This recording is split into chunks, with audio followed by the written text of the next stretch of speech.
Hello बच्चों, कैसे हैं आप। ये एक वर्कशीट है हिंदी व्याकरण की, जिसमें हम चित्रों की सहायता से मुहावरे पूरा करेंगे और अपने शीतकालीन अवकाश का भी सदुपयोग करेंगे।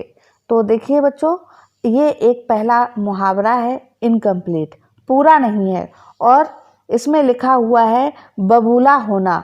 और ये जो ब्लैंक स्पेस है, खाली जगह है, यहाँ पर आपको एक शब्द भरना होगा और वो शब्द आपको भरना होगा सामने जो चित्र बना है उसको देखकर।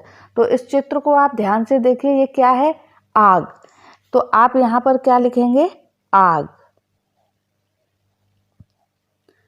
आग बबूला होना, ये एक मुहावरा है। आग बबूला होने का मतलब क्या होता है बच्चों?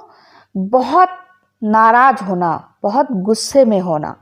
और इसी तरह से अब दूसरा मुहावरा है, एक और एक मिलकर होना। और ये खाली जगह है, ये चित्र बना हुआ है, इसको ध्यान से देखिए। एक और एक कितना हो गया? 11। तो आप यहाँ पर लिखेंगे 11। ये आपका मुहावरा कंप्लीट हो चुका है। एक और एक मिलकर 11 होना। बच्चों, इस मुहावरे का अर्थ है कि एकता में शक्ति होती है। एक और एक मिलकर 11 होना।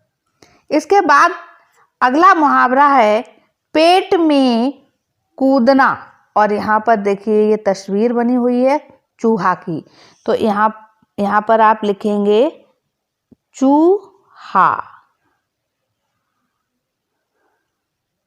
पेट में चूहा कूदना।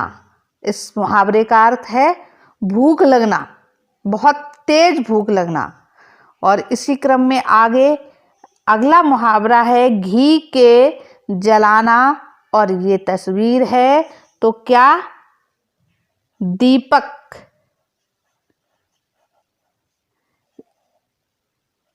घी के दीपक जलाना अर्थात खुशियां मनाना।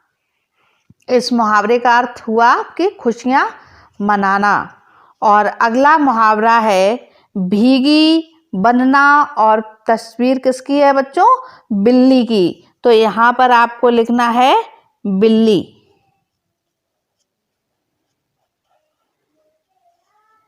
भीगी बिल्ली बनना। बच्चों, इधर इस लाइन में कुछ मुहावरे दिए हैं और इस लाइन में उन मुहावरों के अर्थ हैं।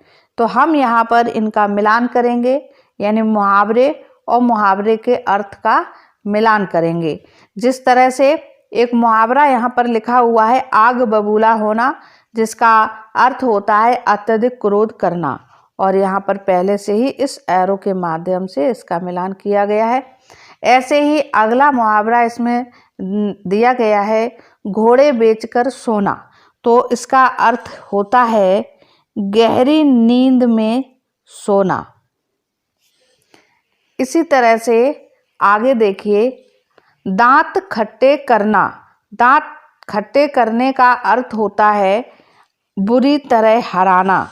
तो इस मुहावरे का मिलान इस अर्थ से करना होगा। दांत खट्टे करने का अर्थ होता है बुरी तरह हराना। ऐसे ही अगला है खिल्ली उड़ाना। तो खिल्ली उड़ाने का अर्थ होता है मजाक उड़ाना। जबान चलाना, इसका अर्थ होता है अनुचित शब्द बोलना। और अब अंत में 9, 2, 11 होना। आखिरी एक मुहावरा इसमें बचा है वर्कशीट में, 9, 2, 11 होना। इसका अर्थ होता है भाग जाना। तो आज की ये वर्कशीट थी मुहावरे से रिलेटेड। मुहावरे हमारे हिंदी व्याकरण और हमारी भाषा के लिए बहुत ही महत्वपूर्ण होते हैं, जो हमारे बोलचाल की भाषा को अलंकृत करते हैं, सुशोभित करते हैं।